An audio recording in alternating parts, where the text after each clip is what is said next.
All right, Loveland Magazine TV. We got two special guests here tonight. Apparently, from what I was told, you wrote for Loveland Magazine in the 8th grade. I'm not going to confirm or deny that. What? That's what I was told by Mr. I worked for Frog. Loveland Magazine. I worked for Loveland Magazine between 8th grade and senior year of high school. Yeah. I was here for 5 years. Actually, it was not 7th grade because I was working at I wrote for a newspaper in Loveland that will not be named, and I covered football for them. And then Dave Miller was kind enough to say, you should really get paid for doing that. And then I immediately switched loyalties. And then for a while, I wrote for Loveland Magazine. Loveland Herald tried to get me back. I just said they shouldn't be named. Loveland Herald tried to get me back. Yeah, I was going to be like, huh. And then I was like, Never no, my heard of them. loyalties are staying with Loveland Magazine. There you go. Awesome. Yeah. Well, who are Those you? years back. You just popped into the... I've been in Cincinnati about 3 years now. Okay. So I live downtown with my wife, but met Ricky at the general store. General store, And yeah. we started a podcast. There you so go. that's kind of how we got going here. Okay. Now, what I was kind of curious about, why podcast? What is the fascination right now with Full podcasts? sense? Well, I kind of feel like it came full circle because I know my dad used to listen to one, and then my generation kind of forgot about it, but now my generation's coming back in and listening to podcasts Why are so again. many I think it's people the new listening age to- radio. I mean, I think it's awesome. Like I said, I listened to a session today, so I mean, just tell me a little bit about why you think it's, I don't know, grown in popularity. There's a few reasons. I think number one, there's a huge want for spoken word content, especially niche spoken word content. So you have a lot of shows that couldn't exist on radio today, even looking at the most popular ones like Joe Rogan Experience, and you see a lot of upticks in surviving existing terrestrial radio stations doing phenomenal things on podcast because you can reach a much wider audience. Look at everything from NPR, whether it's Planet Money, Up First, and then you're able to, and it's a great marketing tool too for a lot of people when they're able to create podcasts and connect with their fans. You look at Joe Rogan, he's the #1 podcast in the world. Pardon My Take, a sports podcast that might not even exist on the radio, is thriving in this world because you're able to create more niches and you're able to create, in my opinion, more intimate content than I would say even than video. Because I mean, as you said, you listen to podcasts in your car. It's times where you can be alone and a part of a conversation. Okay. And so what we've tried to do with Full of Sense is try to break down, not necessarily, I don't want to use the word intimate, but break down a lot of those financial news stories that are, let's say, intimidating to read, or you're kind of bored by them. And we said, okay, well, how can we market this and talk about this and bring you into a conversation that breaks this down, talks about how it affects you, and make it entertaining at the same time. Money's really important, Yeah. in people's lives. Yeah. And so we want to make it kind of feel, easy to understand. Break it down, something on like an 8th grade reading level Yeah. where people can grab onto something. Yeah. From all the hard-hitting news out there. Okay. And I don't think a lot of people do this specifically for, let's say, people in college to people kind of starting out in their careers. That age range, I don't think there's a great podcast marketing, I don't want to say marketing, but created for them to understand the financial world. And so I was like, let's just create one. That there's a hole there that we can fill. Give an example of kind of, without giving away too many secrets, without people checking out your podcast, which is on when? Tuesdays and Thursdays. You can find it Okay. on About- Loveland Magazine. On Loveland Magazine. 1 o'clock. What are some examples of your topics that you kind of bounce around, or ideas that you kind of bring up that people can expect to hear on On the that? most recent show, it was April 9th, yesterday, we talked taxes, because tax filing deadline yeah. is coming up Yeah. April 15th. So we talked to that, we try to give some information for easy, simplified tax preparation and things. Right.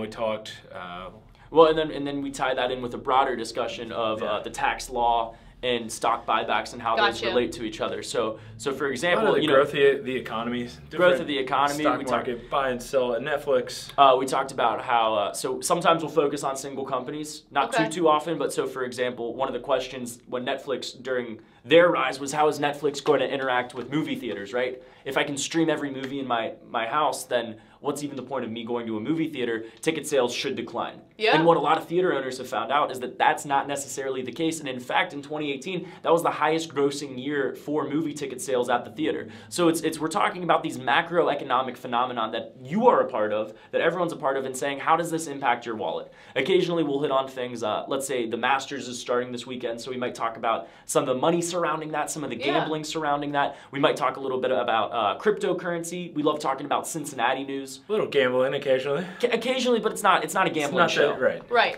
It's But it a affects money people's show. money, affects people's wallets. It tried to touch on a little bit of everything. Talks local gas tax. Local gas, the Ohio Talk gas about that. tax. Okay. I think that's something that people know it impacts them, but you don't really know how it impacts you. Right. You just know we have an 18-cent gas increase. What's that mean? What's that mean for me over the course of a year? Right. And so, we can say, all right, well, if you drive X amount of miles, if you're an average driver in Ohio, you're probably going to be paying like $50 to $100 more just on the gas tax. Okay, but what does that do then? Well, then when gas prices rise, you have a lower discretionary income. That's less money you can spend out to eat. That's less money you can spend at the mall. That ends up impacting our economy because 70% of our economy is consumer spending. So we try to tie all these things together from your wallet to the broader economy in hopefully a concise and entertaining way. But simple terms, obviously, too, because not everybody Exactly. understands necessarily the Not business everyone's taking a finance language. class. Yeah, Right? exactly. And that's what I kind of like about Okay. podcasts, because that's kind of what you guys do. You make it a little bit simpler and relate it to a more general audience than talking about it in a way that maybe, not everybody can understand, that maybe they haven't gone to college or, something of that nature. So. Well, and I'll tell you, particularly in the financial world, one of the dirty secrets of that industry is things are deliberately confusing, so you end up paying more without knowing it. When you get bad advice, and sometimes get bad people tell you advice. the wrong things to do. Right? And of course, we're not going to give you specific advice on, let's say, we can say this is maybe how you want a budget. We're not going to talk about your budget. Yeah. But within the financial world, there's so much misdirection and confusion just to get you to pay a little bit more. But I mean, that's one of the goals of the show, is to say maybe you haven't taken a finance class, but maybe by listening, you can be a little more financially literate and make better economic decisions. Right. And that's one of the reasons we'll tie in, let's say, taxes, stock buybacks, why people need to essentially buy into the American economy and why it makes sense to be a stock owner. Right. Trying to give the information to the people so that they can make informed decisions. Okay. Essentially, Okay. the more they're informed, the better off they can, understand how this stuff works and make good decisions. Yeah, better what off to you do can with their be. money. Okay. Now, personally, why are you guys so passionate about these topics? Is it something that, you kind of think about every day? Yeah. Like, why is there so much passion behind it? Well, in the U.S., financial literacy is a huge issue. I mean, I think Yeah. 60% of Americans cannot fund an emergency savings of over $400. $400. Oh, no, six- I believe that. So there's a lot of issues out there, and I think just tapping into that market, kind of like we saw a gap, and we were like, hey, let's try to fill this as best as we can with good information. Yeah. And to David's point, a lot of that, so 40% of Americans can't afford a $400 emergency expense. Part of that has to do with, yes, economic inequality, low wages, but a lot of that has to do, in my opinion, with financial literacy. To me, financial literacy is one of the topics that is underteached in a lot of schools. In Ohio, one of the good news is that a few years back they made financial literacy a requirement for graduation. Right. But when I was going through high school, I didn't have to take a personal finance class.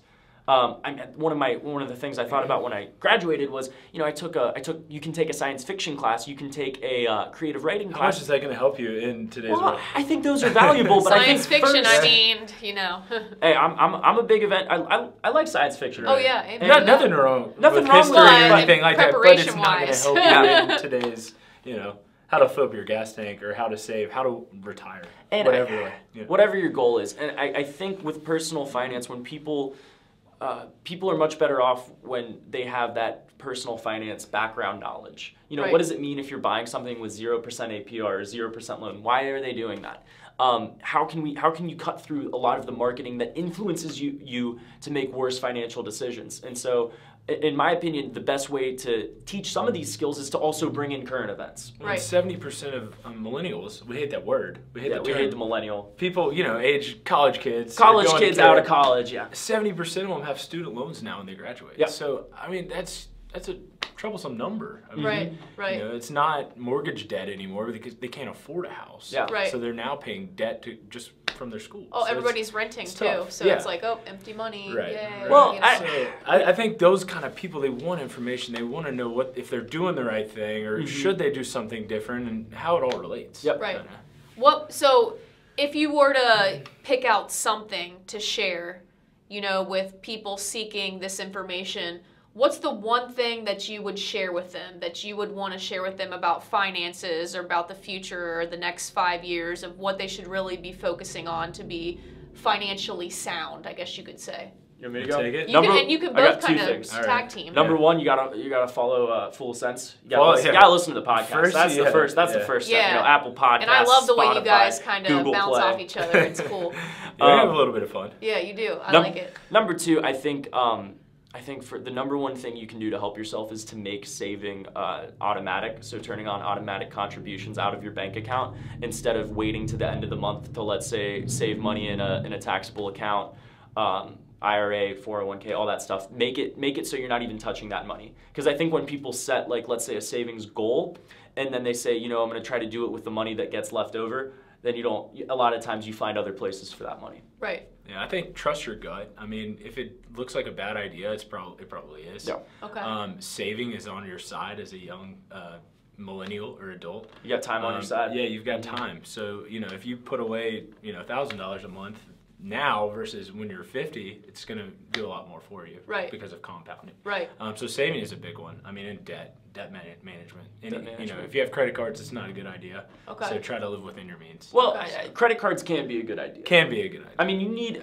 That's the thing. A credit I mean, card, you have to, we could take this so many different directions. No, that's but- the thing. You would hear some people say, "Hey, go ahead and cut up your credit card." Right. When, I mean, for some people, yeah, that's the answer. But for most people, it's watching your credit card utilization, saying, if you had to use a credit card for a big expense, is it because you weren't prioritizing an emergency fund? So I don't think we would come off as necessarily Right. credit cards are evil. Well, but if you're you gotta carrying be a cautious. balance, right? I mean, if you're carrying a balance, you're not living within your means every month. That's and fair. that might be a bad idea. Yeah, if you're carrying if a you're paying balance. it off, if you're Yeah. managing it well, just like anything else, manage things. But of course, properly. you'll tell them about that on your podcast. That's so exactly why they have to step listen, one obviously. is the most important. Yeah. Exactly. Yeah. Exactly. Yeah. But what I was most curious about is, say somebody's on lovelandmagazine.com and they Yep. come across your podcast. Why should they trust you guys to give them some of the answers? Like, what's your background? Why should they trust your financial education and, maybe not necessarily experience, but, your educational Not background? necessarily experience. We can't really talk about You the never general know. store too Yeah, much. you about our- You don't know who all's listening. It could be Right, some right. 80-year-old Yeah. guy, That's who fair. has a lot of financial experience. I like to think we're really relatable. I mean, Yeah. we try to make it to where we're easy to understand and you can kind of grab onto what we're saying. I think a lot of the financial news that you see now today is kind of an old guy in the back, of an office set. somewhere, Yeah. somewhere Yeah. on Wall Street, and Yeah. it's just like talking over your head. And we try to really make it easy to understand so that you Okay. can kind of take all these big headlines and really make sense of it. And to your point about trust, I think what it comes down to is we're just trying to make sense of things. We're not trying to necessarily we're not asking for you to give us your money or anything. Oh, of we're course, just trying to of put out a course. show, and I think That'd be that's interesting. And make it entertaining. and I make mean, it entertaining at the same time. So it's one of those Ricky's things a where comedian on the side, so we gotta. That's what I heard. You Yeah. do some stand-up. I do stand up. Yeah. Yeah. He makes Come it out to funny. a show. Dave Miller back there, he's come out to shows. Are you doing shows soon or what? Yeah, I'm doing one. I don't know when this is going to come out. I'm doing one Thursday. That'll be actually it's Thursday tomorrow, April 11th. I'm going to be at 3 Points Brewing. Wednesday, April 17th, I'll be at the Muse Cafe in the West Side. Around both of those shows are around 8 p.m. Oh, I'll be that's cool. slinging Another jokes. little side talent that you have. That's right. That's Yeah. awesome. You gotta keep active, keep busy. Yeah, yeah. So one last thing Okay. is, kind of tell us what your future holds. Where are you guys going next? I know you have this podcast is awesome and it's Yeah. exciting. Where do you see your guy maybe in the next 2 to 5 years? I don't want to say 10, that's really far out, but 2 to 5 years, what do you see yourself doing? Is my mom calling you right now? Yeah, actually, that's who told me to ask this question. So, what do you I think? see myself doing? I mean, my goal has been the same, and that's that I've, I want to be running a great show. I like running radio shows. I like running podcasts a little bit. I've worked in TV production, so I want to be running, producing, writing, and being on a show. So that's what it comes down to for me, and being able to be in charge of that, right? So that means I'm responsible for my paycheck. I want to have all of that within hopefully, 2 years might be a little on the short end, but I think within 5 years, that's a little bit more of a reasonable goal. Okay. Yeah, I mean, I kind of, alongside Ricky, just being able to have control over what we're talking about every day and not having somebody else tell us what we need to write, what we need to produce. Right. Working alongside Ricky, he's a great writer. He has, an eye for content, and just trying to get the message out to as many people as possible to try and help as many people as we can. What do try you to want? give them the news that they need or want. What do you want to do in 2 to 5 years? Yeah. Oh, is this reversal? Are you asking me the questions now? Honestly, just success and happiness. There you And go. I know that's very original, but honestly, how am I supposed to tell somebody what I'm going to be in 2 years? You never know. Fair enough. So I like you that guys answer, seem a though. little bit more planned than I do, but I kind of just... Maybe. It I don't know. It could just be rehearsed. I don't know. Yeah, it could be. probably rehearsed. No, I'm just kidding. Well, guys, make sure you check out their podcast, Full of Sense, which again is on what nights and what times? It's on, you can find it Tuesday, Thursday afternoon. It's on Loveland Magazine. It's on Correct. Apple Podcasts. It's also on Spotify. Yep, and it's Google definitely on our homepage right on the sidebar if you want to click that and check it out. And thanks for coming by, guys. Thanks for asking and, us. I appreciate it. Really Appreciate appreciate it. Thank you. Thanks. Thanks, guys. Yeah.